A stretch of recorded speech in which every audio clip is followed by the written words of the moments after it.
came at the wrong time. He didn't deserve that. My beautiful daughter went face down in a muddy river. And somebody just walks away. Somebody walked up on him and done it. Execution style. It was broad daylight in a well-traveled area on a beautiful summer day, and nobody saw anything.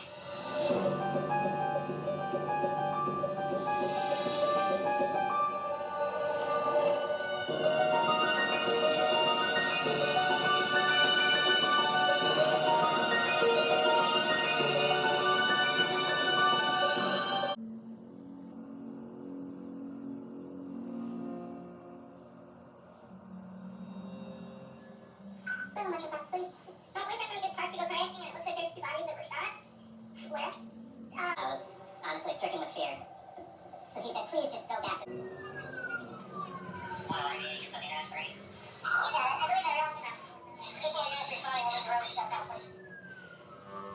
When I heard the call dispatched, I responded straight to the scene along with 3 other detectives.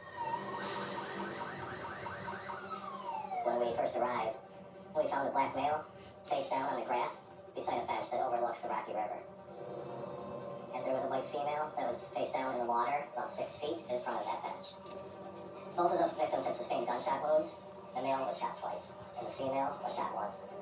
It seemed apparent that it was either a double murder or it was a murder-suicide.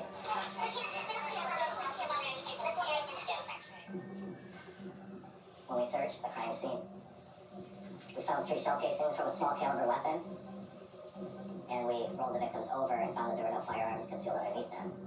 So after we searched the area thoroughly and found no weapon present at the scene, it was apparent that this was a murder of both of those victims.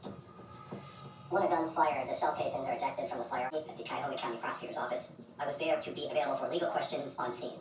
Once the bodies were removed for later examination and autopsy, the next step was to identify the victims, who they are, and how do they know each other.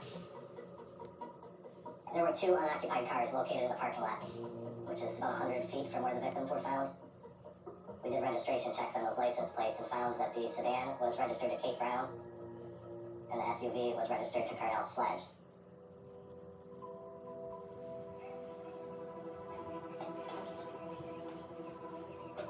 It was 3 a.m. and I see somebody shining flashlights outside the front of the house.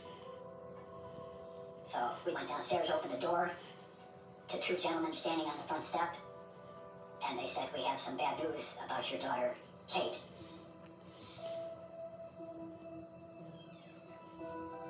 They identified myself as the Metro Park detectives. And they showed me a sheet that had Neil's photos on it. My wife was still asleep. So I told them, come on up to the kitchen, and I went and got her. And they said, hey, how would something like that happen? Then we found out she was with Nell, and Nell was killed too. That's double whammy. I mean, her good friend Nell was sitting next to her, and they were both shot. What? At first I was like, you sure you got the right kid? This, not my kid. It was just hard to take it in. And it was just strange, because we didn't know Kate. But he has friends that I don't know. He was private in that. Christmas 1990. Yeah, Kate was 5. Oh, now you're gonna get your stockings. Kate's trying to get hers down by herself. Yeah, Kate. That's Kate.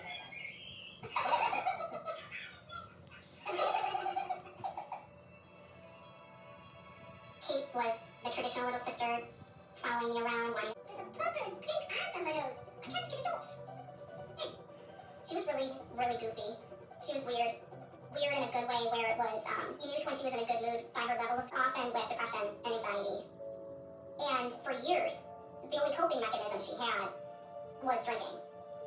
But thankfully, Kate decided to get sober. She had been on a path of self-discovery for years. She sent me a picture about a week before she died, and her comment underneath was, Stella's got her groove back. And she had just hung out with Nell the night before she texted me. Kate and Nell had no time had passed. They had that kind of friendship. His first picture, Carnell was maybe 2 months old. Right. Look at him. He was so cute. He was a great baby. Yeah. After 2 people were found dead at the Cleveland Metro Park's Rocky River Reservation at Fairview Park. The Cuyahoga County Medical Examiner is conducting autopsies today to shed light on what happened. Until then, this community is left to wonder. Metro Park system here in Cleveland is often called the Emerald Necklace because, you know, in Cleveland we're surrounded by all these green, luscious, beautiful parks. And it's not uncommon to see people jogging there, families pushing their strollers in the parks, all walks of life visit these parks. Kate's apartment building overlooked the Metro Parks, and she would meet friends down there a lot because it was beautiful. It's not like the city of Cleveland where on a weekend you may have 8 or 9 homicides in the metro parks. The last homicide we had prior to the one that we're talking about today was 20 years ago. And where this happened at, there was a lot of traffic going through that day, so it was really a very strange occurrence. This is where Kate and Carnell were killed. We found out that he worked for a roofing company, and he said he saw Kate and Carnell arrive at the location. According to him, he was working on estimates and writing up work orders when this incident took place. He reported that he didn't hear the sound of any gunshots or see any suspicious people in the area. He heard nothing, he says. I question that. Why would you still be working in the park at 5 in the afternoon? And you don't hear a gunshot? Several gunshots? I have told the authorities. I question that. Small caliber firearms are much less loud, and if that weapon was additionally silenced with a suppressor, it could be very quiet. So we believe that it's completely possible that the roofer did not hear the gunshots from that distance inside of his truck. He was our first person of interest in this case because he was there before, during, and after the murders, but we looked at him extensively from the very beginning, and through searches of his electronic devices to include the tablet that he was working on and his cell phone, we can verify that he was busy doing those tasks during the time that these murders took place. Our initial assessment was robbery appears to be a very unlikely motive because the victims had belongings on their persons and inside their vehicles that were not taken. Back of the bench where the male victim was seated, and this led us to believe that the victims were approached and shot from behind. What they told us was, Nell, he was shot in the back of the head. When Nell had fallen to the ground, he was shot again in the head. Kate jumped down to the riverbank, which is about 5-6 feet, and started running away and was shot in the back of the head while trying to flee. The police don't know who the target was, but because Nell was shot first and twice, in my mind, that was evidence that he was the target and could have been trying to protect Kate. I think it's most likely that the assailant came from the street or from that parking lot, and the escape route could be the same way. Or it could be through these wooded areas. That's one of the unknowns with this case. Things started off great, but once the new wore off, they changed. In the beginning, I got gifts, like a phone, and the next thing you know, it's like I'm invisible. So I switched up and got me a new phone carrier. Jumping up with wireless, yada yada. Now, same deal for new customers when you stay. Only at Metro. We're about 150, 200 meters to the southwest of where the crime took place, underneath the Lorraine Avenue Bridge. A couple hundred meters down the road to the south, kind of a gravel pathway hooks up.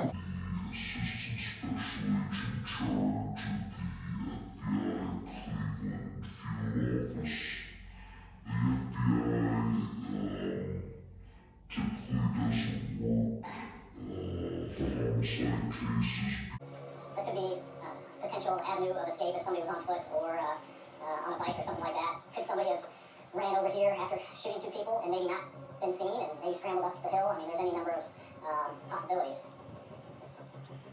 Every time I think about this case, I get angry. I mean, that could have been any one of us sitting on the park bench, I guess, is what makes me the most angry. That the fact that 2 lives like that were ended for no reason on such a beautiful day in such a beautiful park. And of course, we've been getting day after day here at 19 News. What is going on with the investigation into the double murder in the Metro Park's Rocky River Reservation? Both victims' family and police are searching for answers. As the investigation developed, all the parties, the investigating agencies have gathered for a strategy session in order to piece together a timeline as to what happened that day as fast as possible. We reviewed surveillance camera footage from Kate's apartment complex. And in doing so, we found that Kate arrived home from work and she signed in to a gym that's located on the property to exercise at 3:38 p.m.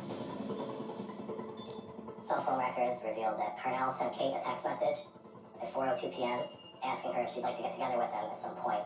Of course, we don't know why Kate and Carnell were meeting. I think any coordination was done through voice calls, which we obviously don't have access to the content of. We know she ultimately places a phone call to him while she's still at the gym, and that phone call lasted for about 10 minutes. Carnell left work at 4:24 p.m., and Kate signed out of her gym at 4:31 p.m.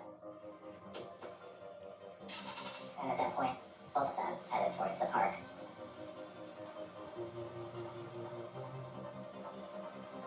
One of our officers was running radar, a vehicle that appears to be Kate's car, traveling along the parkway towards the crime scene at 5:01 p.m. At 5:03 p.m., Carnell's car is seen passing that same police cruiser on the dashboard camera, also headed towards the crime scene.